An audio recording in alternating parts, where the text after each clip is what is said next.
Oh, hi everybody. Will here. Oh boy. Yeah, day of contemplation. Really, a lot more than just contemplating. Let me tell you. Yeah, real long series of fun, fortunate events. Playing with the boy, playing with the girl, playing with the wife, and just being with the family and doing a lot of other stuff. Anyway, yeah, just Des at his sword fighting thing and playing all these games this past couple weeks. It's really got me thinking about stuff like what's the point of games and sports and all that stuff. Like, I mean, and what I've been thinking, what I've been contemplating basically about this is that they I mean, it's gonna sound kind of like I don't know, like high and mighty or Ivory Tower esque. But basically, there are means of conflict. The conflict by other means, right? Like they say like war is politics by other means, and this is war by other means, right? So like the whole great thing about games is like you can compete against somebody, prove you're the better one or the worst one, whatever, which way you win or lose or whatnot, without anybody getting hurt, right? So yeah, like this, he's a sword fighter, right? But anyway, he was real good competition, right? Real close, good game, good matches or whatever.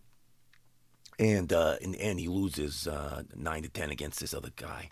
And are they mad at the end? No. They like shake hands. Good job.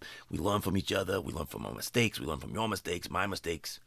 And I've been thinking now. This is what I've been contemplating.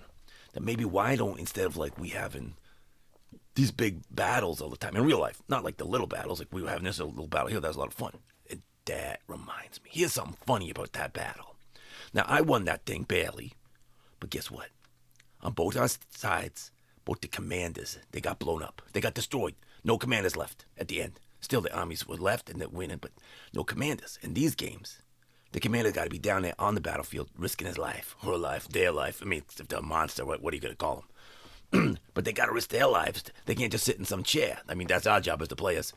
But they got to risk their lives and suffer the consequences, right? That's pretty cool. And I think these days, we got the leaders who just sit in a comfy chair, and they are just thinking that they're the players, not part of the. Well, they're definitely part of the problem.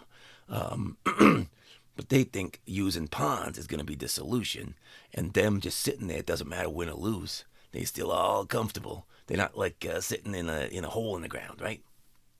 Unless someone gets them real good. But yeah, like why risk every person's worth something, right? Just because he's sitting in a comfy chair don't make you better than someone who's sitting in a hole. Maybe that guy dug a hole, right? Maybe it's his own hole. It's my personal hole. I've lived here for my entire life. Why you gotta do something bad to me just because I live in a hole and you sit in a comfy chair?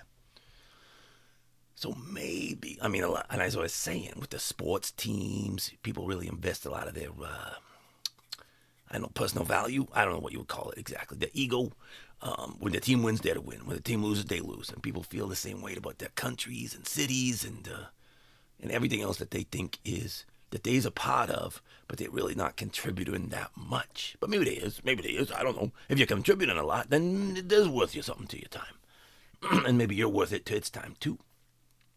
So why don't we just use these like games and sport, like the Olympics?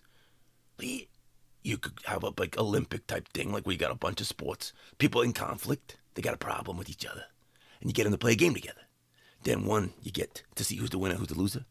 But two, and here's the part I think is sneaky, and this is what I would really be thinking about the sneakiness. You see that the other person is just enjoying playing the game too. You got a point of commonality. You thought you was enemies, you thought you were competitors, but really you're colleagues. You got the same problems. Your kid sometimes gets sick. Your spouse gets mad at you. You feel scared. You feel lonely. You're hungry. All damn same things that the other person might feel on occasion too. And now that you played a game, maybe you don't have to care about who won or lost. You just care about playing the game, right? But then you just let it go, right? When Des and I have done this thing, we're not mad at each other because one of us lost, one of us lost, one of us won. We're glad that we got to play together. And there's enough playing pieces for everybody.